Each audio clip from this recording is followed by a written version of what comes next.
The latest, we say woke madness, but this is actually about putting women in danger.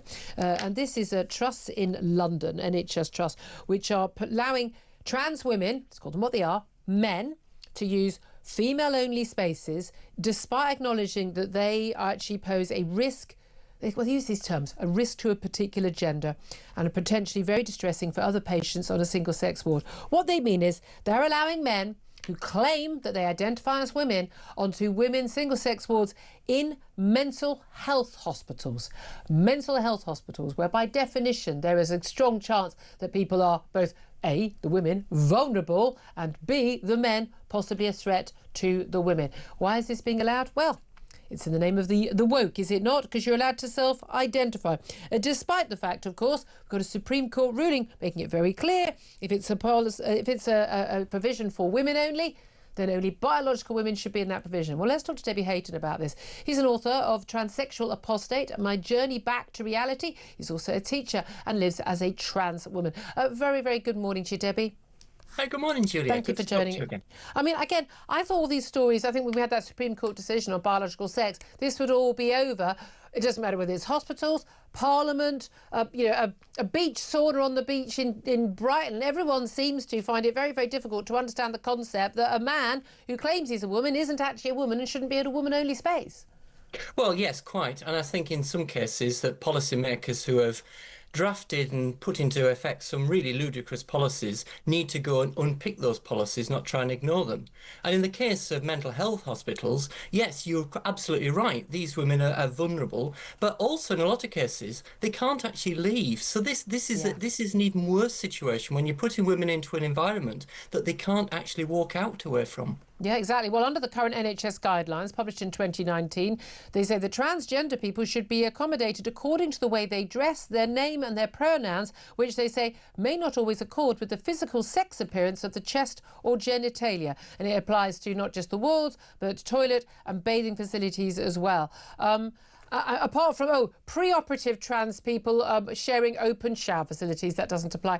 This is clearly a risk. This is the same as the risk of trans-identifying men being in, prisons, women's prisons, trans-identifying men being in domestic violence shelters with women who are very vulnerable.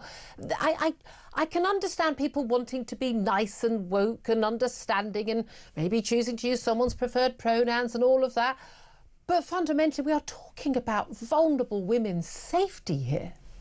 Well, we are. And this is just not compliant with the law, which was clarified by the Supreme Court last month.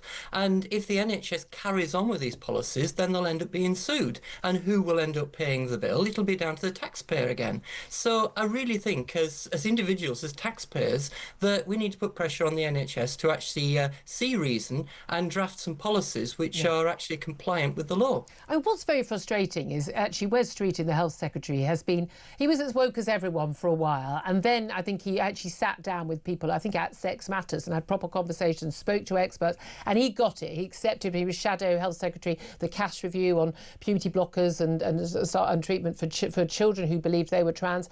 And he's actually been quite sound. I don't understand why he cannot, as Health Secretary, as the man who's giving the funds to all of these organisations within the NHS that we pay for with our taxes, go out, make a statement. Today, as of today, this stops now. Why can't he do that? And why won't he do that? Well, perhaps I go back to Yes Minister, which I used to watch years ago. He's the minister, but what is happening in his department? What's happening in the Department of Health?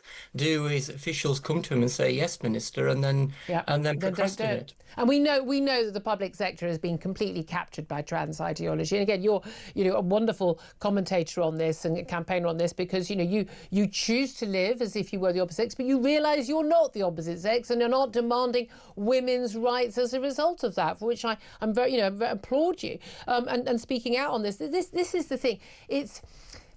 It's when an organisation like the NHS has been so captured, they almost can't see the wood for the trees. They're there to protect people, and mental health units in particular, vulnerable people. Vulnerable women shouldn't have. In one case, they talked about in this audit of again, let's say a male patient who happened to be considering himself trans. He had bipolar disorder. He was in a manic state, and of course he was taking off his clothes in a manic state in a women's area.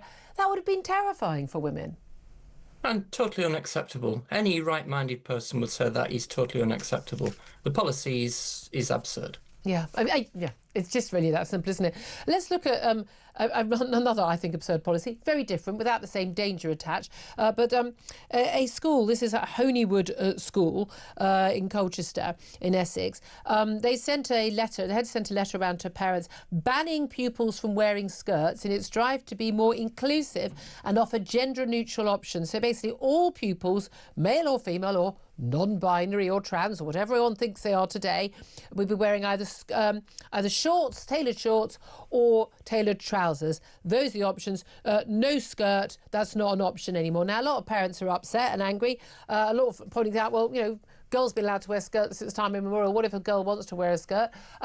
Again, what is the purpose of these sort of bans? Why? Because there may or may not be some pupils who say, well, you know, I don't know which uniform to wear because of whatever my issues are. Why should that affect every single girl in the school who just wants to wear a skirt? Well, it shouldn't. I read through the story here, and it seemed to me that the whole class was being punished for the sins of the one, which we're told not to do that in teacher training college. Yes, well, as a teacher yourself, exactly.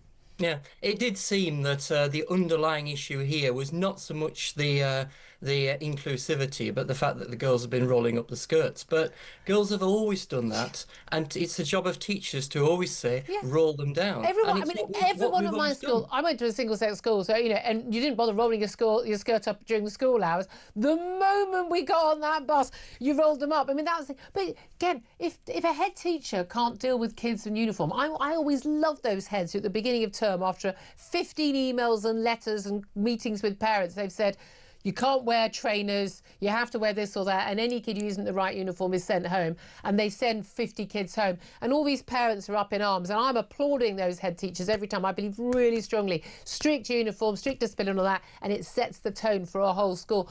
I find it extraordinary. A head teacher who can't enforce uniform, frankly, is not worth their salt. Well, uniform is always an issue. It's always a case where teachers are always going to be nagging children, and children are always going to push boundaries. That's part of the game. Yeah, one solution which we came up with in a previous school for the skirts being rolled up, the head of drama found some rather unflattering long wraparound skirts in the props cupboard. And these were then brandished in a sixth form assembly, and said that any girl whose skirt is too short will be required to wear one of these skirts for the rest of the day, just to keep you safe, of course. Oh no, there'll be a human rights lawyer who get involved on that.